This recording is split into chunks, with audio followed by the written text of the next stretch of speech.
This is the White Coat Investor Podcast, Milestones to Millionaire, celebrating stories of success along the journey to financial freedom.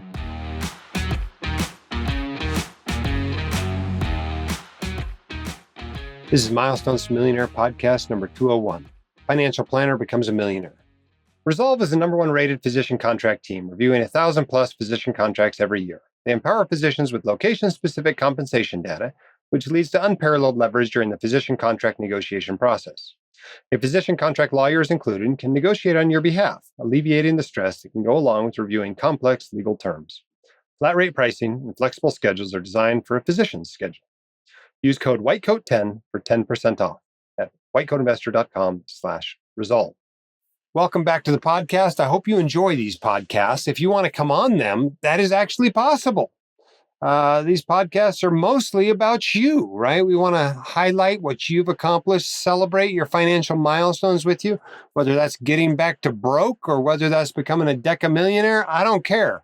We'll celebrate it with you and use it to inspire others to do the same. You can apply to come on this podcast at whitecoatinvestor.com/milestones. I also want to make sure all the first year medical, dental, and other professional students are aware of our Champions program. What is the White Coat Investor Champions program? It's a book giveaway. I wrote a book a few years ago, not really to sell, although we sell a few of them, called The White Coat Investor's Guide for Students. I wrote that book with the intention of giving it away. And it's actually a pretty thick book. It's my thickest book because the second half of it is basically just a guide to financial literacy. Like all these financial literacy terms you need to know, that's what the second half is. But the first half is a financial primer for professional students, and it will take you pretty far into residency as well. It's a great book, put a lot of time and effort into it, but I wrote it to give it away. How do we give it away? Through this Champions program. We're trying to give a copy of this book to every first-year medical and dental student in the country. And if you're a pharmacist or some other high-income professional, we'll give it to your class too. You just got to sign up as a champion. Okay. So you go to whitecoatinvestor.com/WCI-champions, and you can sign up for our Champions program. You're basically just giving us your mailing address, and we make sure you're actually enrolled in school and, a first year, and we'll send you as many books as we need for you to give out to all the first years in your program. We'd send these out individually if we could. It's just too expensive. We can't be shipping one book at a time to, 100,000 people every year. It's just not going to work. Not 100,000. I guess there's not that many. There's 20 or 30,000 of you, though. We can't send it out to you 20 or 30,000 at a time. We got to send them out 100 at a time. So we're going to mail you a box or two of books for you to pass out to your class. If you'll do that, you'll take a picture with a few of them, then we'll see and send you some WCI swag to go with it. That's all the Champions program is. It's a book giveaway.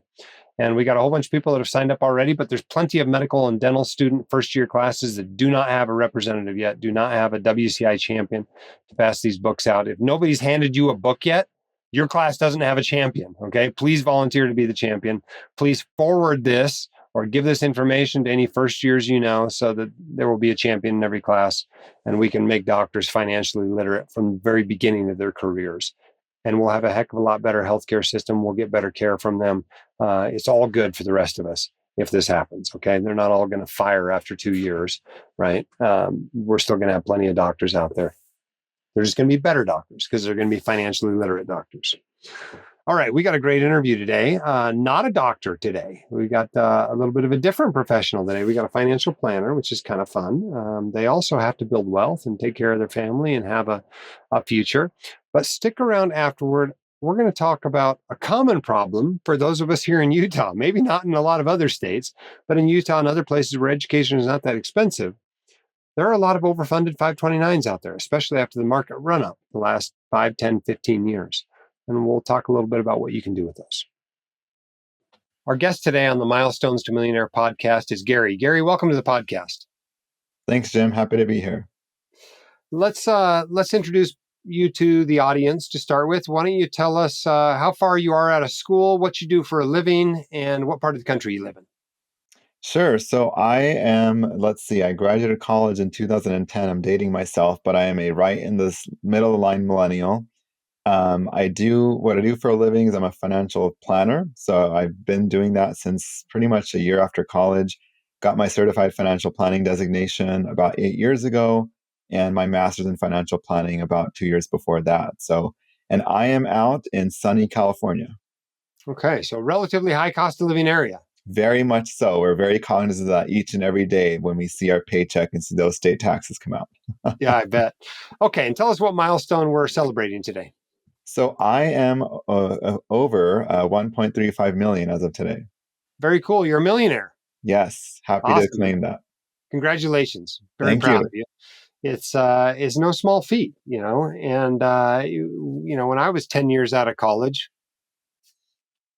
I don't think I was a millionaire yet. So you're right where I was. So now, granted, I spent a little bit of time in school after college, but so did you. You said you had a master's. So Yes. it's a little bit similar road there. All right. Well, tell us what, you know how this works. You're a planner. So let's go through the assets and the liabilities and let's see what it looks like. Of course. So, since I submitted my application and as of this interview, we went into escrow on a home and closed. So, we are homeowners now, but that we're not really including any equity with any equity there. Cash as of today is about $300,000. Investment portfolio is about $800,000, including 401ks, Roth IRAs, rollover IRAs, and then have about $50,000 in a whole life insurance policy, about $50,000 in a retirement annuity from a previous employer. And that's about it. Okay. And you mentioned in your application some alternative investments, something interesting and juicy we can talk about today, or you just own a little bit of Bitcoin or something. Those alternative investments really was just me picking stocks where wasn't, following the whole way of index funds. I had some alternative investments. So I invest in REITs, real estate Okay. investment trusts that I find really attractive. So I'm really interested in commercial properties. So there's some commercial property owners that have these really cool lifestyle centers, and I invested with them, and that's generated a little bit of income. Okay, very cool. But overall, you're 13, 14 years out of school. You're a millionaire, 1.35 million, and that's pretty awesome. Now, you've been planning most of that time. So, as our guests on this podcast go, you're in a very high percentile as far as financial literacy goes, right from the beginning of your career. How did that feel to you to kind of start out before you'd even really made very much money and already be relatively financially literate? Did you see that as a huge advantage in your wealth building process? Yeah, I would say so. I mean, for me, I grew up in a relatively very middle class neighborhood where there was the haves and the have-nots, and you saw some people who had money and what their life was like. And being a young teenager, I said, I want a life like that. And those individuals' parents worked in the finance industry, whether mortgage, real estate, financial advising, investment banking. So that's kind of what I thought would lead you to prosperity. So I love And reading all the books. poor kids' parents were doctors or what? No, no, no. My parents are also in healthcare. Well, Okay. my mother is, but no, not at all. The poor ones were the ones that maybe just party through life, and then they just now maybe just I don't know what they did, but they weren't making making new pools in their backyard. Um, so for me, like I loved reading books, and as soon as I graduated college, I was like, I'm not going to change my major. I was going to go into dental school. I said, I'm not going into debt, and I decided to be a financial advisor. So I just consumed and read books, and read it led me to write my own book that I published 4 years ago, and just generate that interest to make sure I know what I'm doing. But knowing what the right thing is to do was a huge advantage because I was young enough to take advantage of Roth IRAs and start investing early and get into a high yield savings account and build my credit and not take on debt. So absolutely.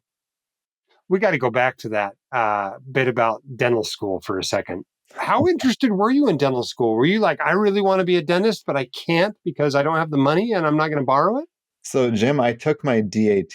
That's how serious I was about it. I got admitted to two schools, and I had a revelation with a few mentors of mine, and they said one was a very close friend of mine who's also a dentist, and he looked at me and he said, if you were my son, I would tell you not to go. Wow. So that told me, okay, I wasn't really interested in going to school anymore, other than what I was really interested in, which is finance. So that kind of, paved the path for me. Any regrets looking back that you didn't become a dentist? Not at all. As I go to the dentist more often and talk to my dentist friends, a lot of them are not very happy because not only are they having to deal with patients who are difficult, they also have to deal with their staff who are difficult or don't show up to work or, Medicare billing and all that kind of stuff. So it's something that I wouldn't have enjoyed.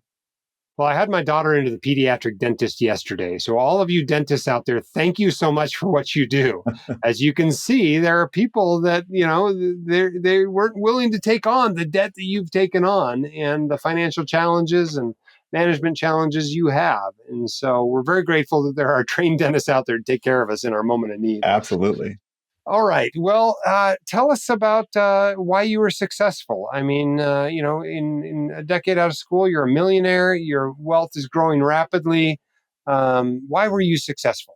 What have you done right? And maybe if you've made any mistakes, mention those. Oh yes, definitely have made mistakes, and maybe I should start off with those. So I talk a little bit about these in my book, Financial Fives. But the three biggest mistakes that I made: one, I graduated college in 2010. Well, 2010 was a very memorable time, right? It was a great recession.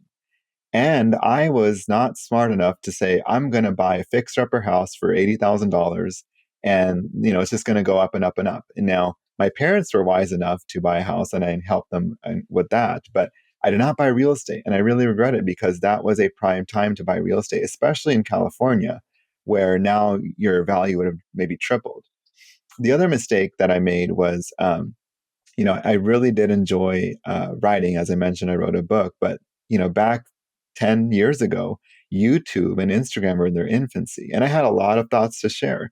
And and I put it all into the book, but there's some financial influencers that are basically spewing the same things I said, or very basic things that look like they make a lot of money. So I wish I didn't dismiss social media as much as the younger generation is embracing it.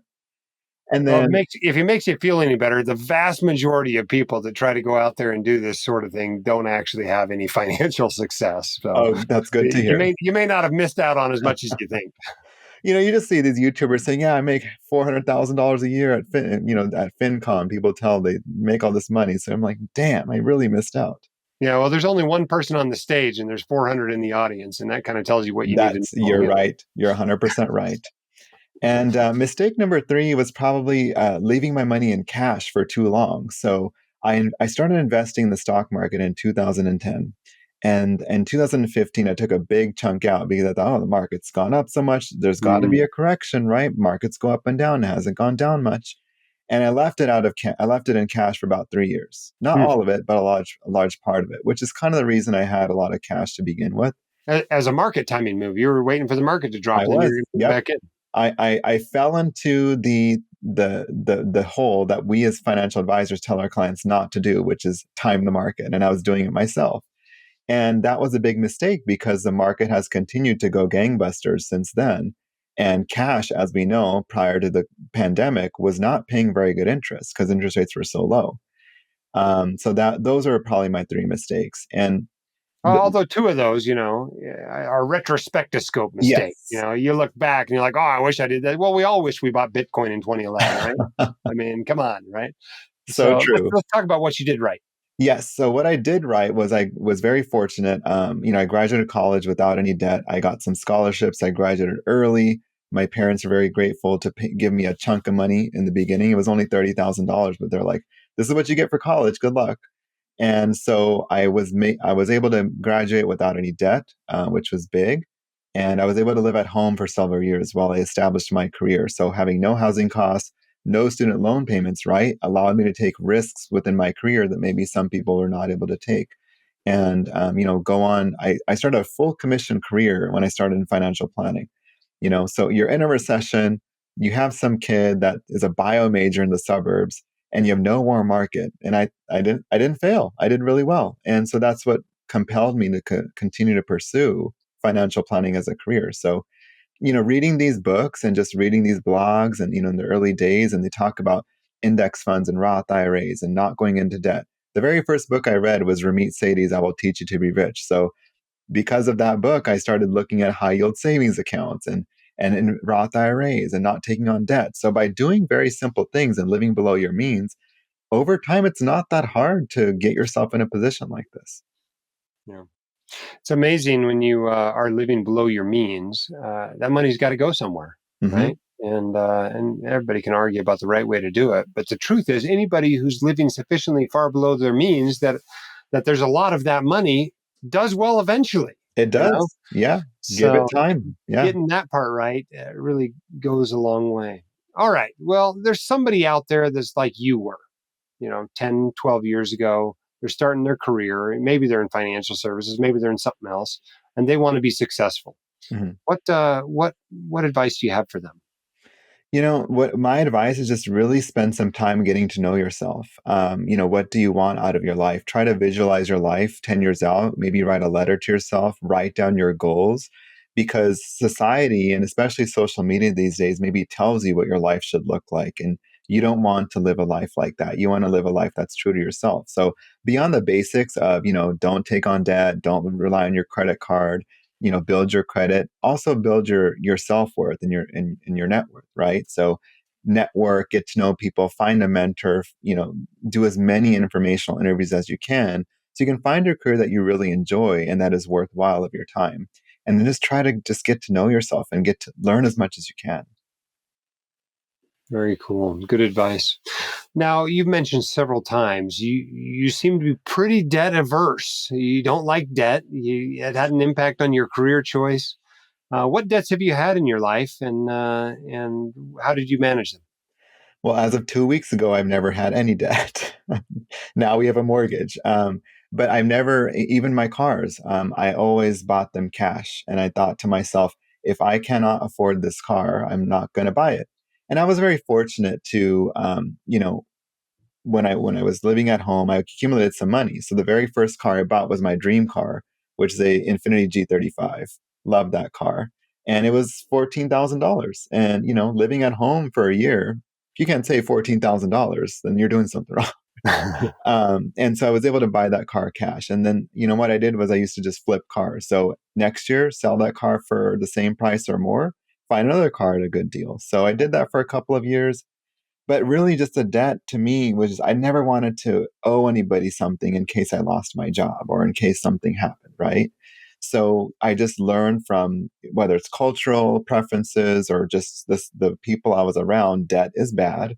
Only get into debt if one, it's for education, two, it's for a house, or three, it's for a business. Otherwise, try to avoid it. Yeah. Now you just got a mortgage. Mhm. Someone that's been debt averse your whole life. You Mhm. just got a mortgage. Tell us what kind of mortgage you got and what your plans are with it. So we got a 30-year conventional, and it was a 10-year arm. So we were able to negotiate some pretty significant lender credits, and I, being the conscious spender that I am, I thought, okay, if we're going to buy a house right now, I don't want to do this. The new rules now, where you have to pay your realtor if you're a buyer's agent, but the seller's not compelled to pay for it. Well, I went out this summer and I got my real estate license because I wanted to get that money myself rather than having to pay that money. So we were able to negotiate a couple of things, and yes, so now we have a 30-year fixed mortgage at about 5.55%. Very cool. And what are your plans? You going to carry it for 30 years? No, I'm hoping, as any other homeowner, that there's an opportunity to refinance, and we'll see. I mean, in a couple of years, maybe this won't be the house for us, and we'll pivot. But for now, that's where we are. Very cool. All right. Well, congratulations on becoming a millionaire. Thank you so Thank much you. for being willing to come on the podcast and inspire others to do the same. And best of luck with your career and your finances. Absolutely. Thanks, Jim. Thanks for having me on. Okay, I hope you enjoyed that interview. As you know, everybody needs to build wealth. Everybody needs some financial security. And whether you're a financial planner, whether you are a doctor, whether you are a nurse practitioner, whether you are whatever, you need to build some financial literacy, some financial discipline, and put it together and grow some wealth so you can take care of yourself in your later years, so you can take care of those that you care about and that are relying on you. Maybe support some of your favorite charities, leave some money behind to your heirs, hopefully, some of your favorite people as well. This is worth paying attention to. Okay. Please don't just ignore your money. This is the biggest problem for doctors with finances is they just don't pay any attention at all. Right. And the natural thing happens. What is the natural thing for a doctor? The natural thing for a doctor is you spend it all. Right. It's amazing. It's not that hard to spend $2 or $3 or $4 or $500,000. You add in a little private school tuition, and a couple of car payments, and a big mortgage, and now you got to pay off $350,000 in student loans, and all of a sudden it's gone. There's nothing going toward your future. You've got to carve out money and put it toward your future. My general recommendation is about 20% for attending physicians. 20% of your growth needs to go toward paying for retirement. If you're saving for college or something else, that's in addition to that. That's quite a bit of money. You still have lots to live on. You can have a very nice life on 80% of what a doctor makes, but you've got to carve that out, or you're just not going to get to a place you want to be at financially later in your life. Now, I promised you at the beginning of the episode, we're going to talk about overfunded 529s. I gave a talk the other day to some internists, hospitalists here in Utah, and a lot of friends of mine, and it was fun to talk to them. But I added a section to the talk because this is so common in Utah. You know, we've got schools here. Snow College is a small college here in our state. The tuition's $4,000, right? Some of our other state universities, Utah State's $6,000 or $7,000. Brigham Young University, $6,000 or $7,000 a year in tuition, right? Our flagship state university, the University of Utah, everyone's mad right now because tuition has gone up to $12,000, right? School here is just pretty cheap. And there are other states like this. You know, I've talked to some of you out there. I think Alabama is relatively inexpensive, and some other states have got relatively cheap schools. And if your kids end up going to these sorts of schools and you saved $1 gazillion in their 529, you're going to have an overfunded 529. I started putting more money in our 529s a few years ago because our oldest told me she thought she was going to be a doctor. And I'm like, well, she's certainly capable of being a doctor. And so I started putting the maximum amount in there every year for a few years. And since I was giving it to her, I figured I had to give it to the other kids. So we put a whole bunch of money into 529s over 3 or 4 or 5 years a few years ago. And now they've all got 6-figure 529s. Well, the oldest is at an inexpensive school. The second oldest is only applying to inexpensive school. The sophomore is saying he's probably going to do the same thing, right? And the youngest is 9 years old, also with a 6-figure 529. By the time she gets to school, there's going to be plenty of money in there. So we have an overfunded 529 problem. And I know a lot of you out there do too. Now, if somebody goes to med school or dental school, that might not be the case, right? You're going to burn through your 529 and probably then some, and they may end up borrowing some money as well. But if you've really been deliberate about saving for 529s, you started early, or you were putting a lot of money in there, especially with the way the U.S. stock market's performed in the last 5, 10, 15 years, you probably have a lot of money in there. And they may get to the end of school, especially if you leave it invested aggressively all, 15 or 18 years or whatever till they started school, and another 4 or 5 or 6 or 8 years while they're in school. There might be quite a bit of money there at the end left over. What can you do with it? Well, number one, you can change the beneficiary to another kid, right? Of the same generation. It can be their sibling. It can be a cousin, that sort of thing. You can just change the beneficiary. You can even change the beneficiary to yourself and go spend it on a cooking class in Italy, right? Anything that actually qualifies. And you got to check the list of institutions that qualify, right? Your cooking class in Italy might not count, but you can look into it. Taking flying lessons would probably count, those sorts of things. It's a relatively broad what you can use a 529 to pay for as far as education goes, but that's one option. I think for a lot of people, the option they're choosing is what we're going to do in our family. We're just going to change the beneficiary to their kids. Now, none of my kids have kids. And by the time they have a kid, it might be another 10 years from now. And by the time that kid gets to college, it'll be another 18 years after that. That's 28 more years for that money to compound. How many times is that money going to double in 28 years? Probably 3 times, right? So it might be 8x what's in there now, right? And that's pretty cool to think that maybe I've already saved up for the next generation. And who knows, maybe the generation after that. So that's fun that you can have this, changing beneficiaries. It's not a trust, right? But it can be a multi-generational education kind of a plan. Years ago, people would set up trusts, education trusts, to try to provide for the education of a few generations in the future. You maybe don't have to do that anymore. You can probably do that just with a 529, as long as the people of each generation play along, right? And they do the right thing and make sure the money's invested reasonably and keep changing the beneficiary to the next generation. That is an option. Okay? Another thing you can always do with the 529 is technically your money, right? You can pull the money out. You can just take the money out and spend it on a sailboat, spend it on whatever. That is an option. Now, there are some downsides to doing that. The main one is that most withdrawals that you're using on education from a 529 come out totally tax-free. No state tax, no federal tax. It's a great benefit. If you pull it out and buy a sailboat with it, you actually do have to pay tax. And you don't pay tax at qualified dividend rates or long-term capital gains rates. You pay them at ordinary income tax rates. So if your marginal tax rate is 37%, that's what you're paying on those withdrawals. Plus 10%. There's a 10% penalty. That's not the end of the world, right? I mean, you did get tax protected growth for 5, 10, 15, 25 years, whatever. And you can pull that money out and, pay the taxes on it and spend it on whatever you want. It's not the end of the world. Another cool thing that came out of the Secure Act 2.0 is a Roth IRA rollover option. And if the money's been in the account for 15 years, you can roll it into the beneficiary's Roth IRA. Okay? There are some limits on it. The first limit is you can never roll over more than a total of $35,000.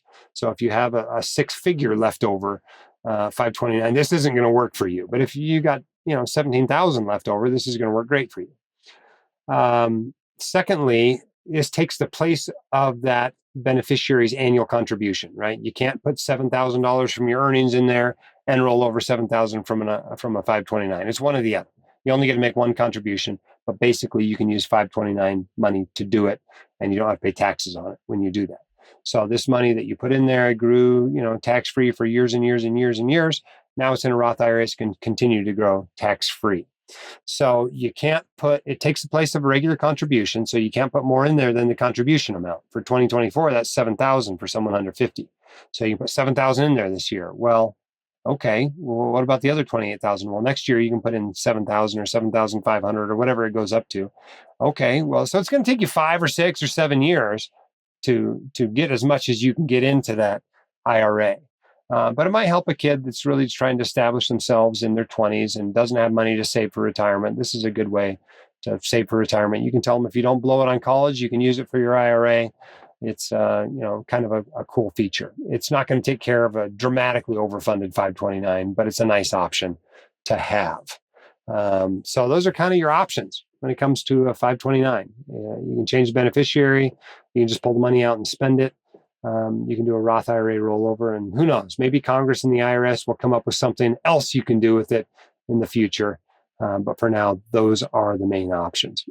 As you can see, it's not the end of the world if you have an overfunded 529, but you don't have to have an overfunded 529, right? You don't have to pay for all of college out of a 529. Most of you listening to this are high income people, and you're probably still working while your kids are in college, and you're probably still a high earner. You can cash flow a lot of that, right? If you cash flow $15,000 a year and you pull $15,000 a year out of the 529, and that's how you pay for college, you don't need a huge 529. You don't need a six-figure 529.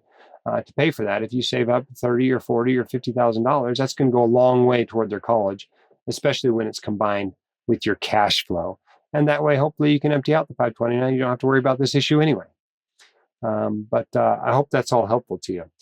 Some of you out there know that we started 529s for our nieces and nephews years ago, and we actually have had a match for them. If they put their earned money into it, we would match it 200%. So if they earned $500 and put it in their 529, we'd put $1,000 of our money in there. And at this point, I think I've got 7 or 8 of them now in college withdrawing from their 529s. They tell me, hey, Uncle Jim, I need, $532.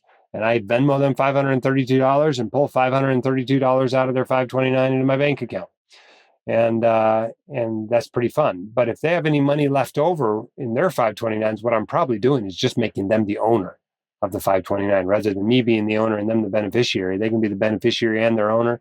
And now it's their problem. They can do whatever they want with it. They want to pull it out and pay taxes and a 10% penalty on it. They can knock themselves out. I view it as their money. So lots of options for what you can do with an overfunded 529 plan. But they are a great way to save for college. I mean, oftentimes you get a state tax break. It all grows tax-free while it's in there. It comes out tax-free when used for education. You can use it for just about everything school-related, except transportation, right? You can't buy a car with it. You can't pay for your parking pass. You can't pay for a bus pass with it, but just about everything else goes. And they're pretty cool. All right, our sponsor for this episode is Resolve, the #1 rated physician contract team, reviewing 1,000 plus physician contracts every year. They empower physicians with location-specific compensation data, which leads to unparalleled leverage during the physician contract negotiation process. A physician contract lawyer is included and can negotiate on your behalf, alleviating the stress that can go along with reviewing complex legal terms. Flat rate pricing and flexible schedules are designed for a physician schedule. Use code WHITECOAT10 for 10% off at whitecoatinvestor.com/resolve. All right. Thanks so much for being a member of the White Coat Investor community. Without you, it's kind of silly to have a podcast. We definitely need an audience, and we're grateful you're here. Thank you for the hard work you do every day. Please keep your head up and your shoulders back. You've got this. We're here to help you. We'll see you next time on the Milestones to Millionaire podcast. The hosts of the White Coat Investor are not licensed accountants, attorneys, or financial advisors. This podcast is for your entertainment and information only. It should not be considered professional or personalized financial advice. You should consult the appropriate professional for specific advice relating to your situation.